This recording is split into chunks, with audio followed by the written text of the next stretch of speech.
हाँ, कोई मुस्लिम, कोई ईसाई, कोई फर्क नहीं। कोई आइए सिख आइए, ये स्वागतम। दरबार सबके लिए है, वापसी कराना ये दरबार सबके देखिए। लिए है। ये देखिए, ये है, ये यज्ञ वेदी है जहाँ से हिंदू राष्ट्र को लेकर के ये पूरा मंडप सजा है। 7 दिन का यज्ञ हो रहा है और सबसे ज़्यादा ये आकर्षण के केंद्र में है। आप यहाँ जो चारों तरफ जो छोटे छोटे चीज़ों को रखकर देख रहे हैं, आप देखिए ये श्री यंत्र है और इसी को लेकर के रोज बात हो रही है कि वाकई में ये कहा जा रहा है कि अगले 8 महीने के बाद विधानसभा के चुनाव हैं, उसके ठीक 4 महीने के बाद लोकसभा के चुनाव हैं और ऐसे में हिंदू राष्ट्र की मांग कितना सही है, यही मैं जानने की कोशिश कर रहा हूँ। महाराज जी जय। ये बताइए महाराज जी, एक मिनट, कि ये हिंदू राष्ट्र कैसे बनेगा? इस यज्ञ से हिंदू राष्ट्र बन जाएगा? यज्ञ में देवी देवताओं से यही कामना है।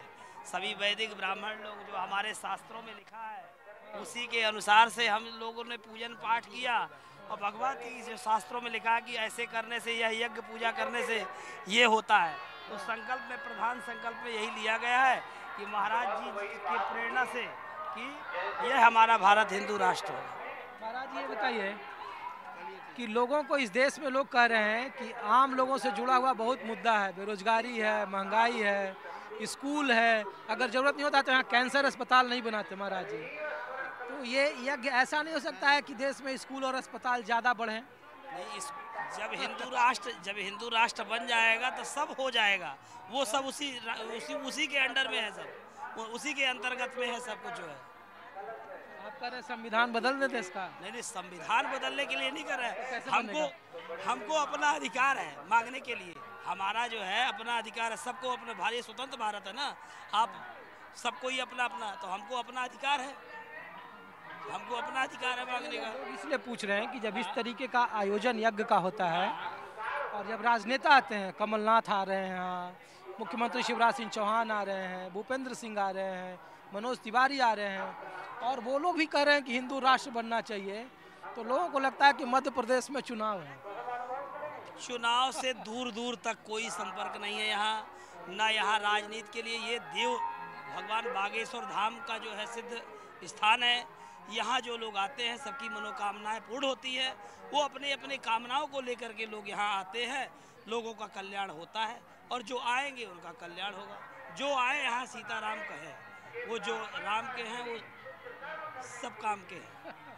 ये बताइए भाई साहब, आप भी यहाँ यज्ञ में हैं, शामिल हैं, ये बताइए कि कैसे हिंदू राष्ट्र बनेगा? लोग ये कह रहे हैं कि क्या देश का संविधान फिर बदल दें? संविधान कुछ नहीं है। देखिए, देश चलाने के लिए जो उचित कानून है, कानून मतलब हमारी न्याय व्यवस्था है, वो तो जरूरी है, लेकिन धर्म एक आधार है, धर्म जरूरी है।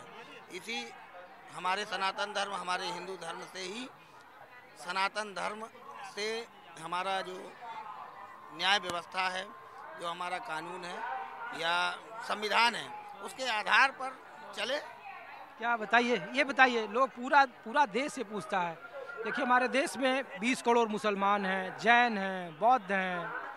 लोग पूछ रहे हैं कि भारत तो एक धर्मनिरपेक्ष देश है, राष्ट्र है, संविधान हमारा ही करता है। जो काम अंग्रेजों ने किया कि जाति को जाति में बांट दिया, अब हिंदू राष्ट्र में तो फिर आप वर्ग पैदा करें ना, फिर महंगाई, बेरोजगारी, स्कूल, अस्पताल, इसका क्या होगा? अगर ऐसा नहीं होता तो महाराज जी यहाँ कैंसर का अस्पताल तो नहीं खोलते, तो ज़रूरत है ना? जी ज़रूरत है। मानिए कि अभी जो कार्य हो रहा है ये केवल एक व्यक्ति विशेष के लिए नहीं है। यदि सर्वे भवन्तु की हम कहते हैं, ये वाक्य हमारे शास्त्रों में है।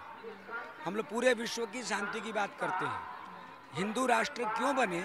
इसलिए हिंदू राष्ट्र बनाना आवश्यक है कि जो समरसता में जो विभाजन हो गया है, आपसी समरसता में, भाईचारे में, उसको एकजुट करने के लिए हिंदू राष्ट्र की आवश्यकता है। जब लोग कहते हैं कि जो आचार्य हैं, महात्मा हो, जब अपने भक्तों की भीड़ का कल्याण उनका करना परम धर्म है, और अब वो जब विशेष विचार थोपे तो फिर उसकी राजनीति में एंट्री हो जाती है, ऐसा लोग कहते हैं। नहीं, राजनीति में वो नहीं जाते हैं, उनके पास राजनीतिक लोग आ जाते हैं और उसको मीडिया के माध्यम से ये लगता है कि वो राजनीति हो गया, उनका राजनीतिकरण हो गया, वो किसी व्यक्ति विशेष मात्र के रह गए।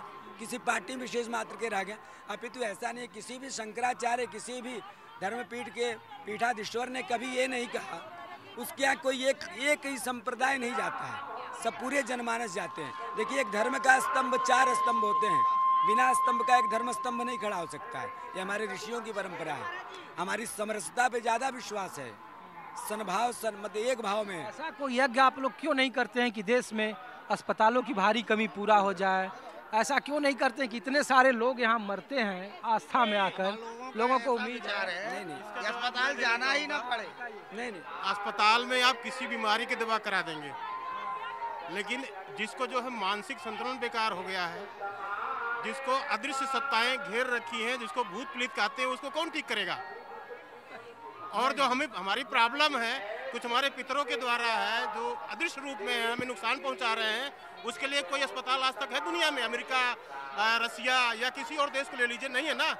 वो बागेश्वर धाम में ठीक होता है, वो पूरा विशेष रूप से दिव्य सत्ता है, वो ठीक करती है यहाँ पे, और किसी में दम नहीं है जो कर पाए। कुछ ऐसी पराशक्तियाँ हैं ना जो उनको जिसका ठीक करती आवाज है। डॉक्टर नहीं कर सकते हैं। वो सब ठीक है, लेकिन हिंदू राष्ट्र का एक संत अगर हिंदू राष्ट्र की मांग करे तो लोगों को लगता है कि राजनीति है, और खास करके राजनीति का एंट्री है। ये अनवरत चलेगा जब तक उपलब्धियां हासिल ना हो जाए। आप माहौल क्या है देख रहे हैं बागेश्वर धाम से, जहां यज्ञ हो रहा है और इसी यज्ञ से हिंदू राष्ट्र की मांग हो रही है। इस हिंदू राष्ट्र की मांग में राजनीति का भी तड़का है। कई राज्यों के मुख्यमंत्री, सत्ताधारी दल के कई सारे राजनेता यहाँ आ रहे हैं, विपक्ष के भी नेता आ रहे हैं, और बार बार हम कह रहे हैं कि जब हिंदुत्व देश के राजनीतिक दलों का भाग्य और भविष्य तय करता हो, तब इस देश के आम मुद्दे गौण हो जाते हैं और राजनीति की तरफ से धर्म के जरिए एक अलग एजेंडा तय किया जाता है।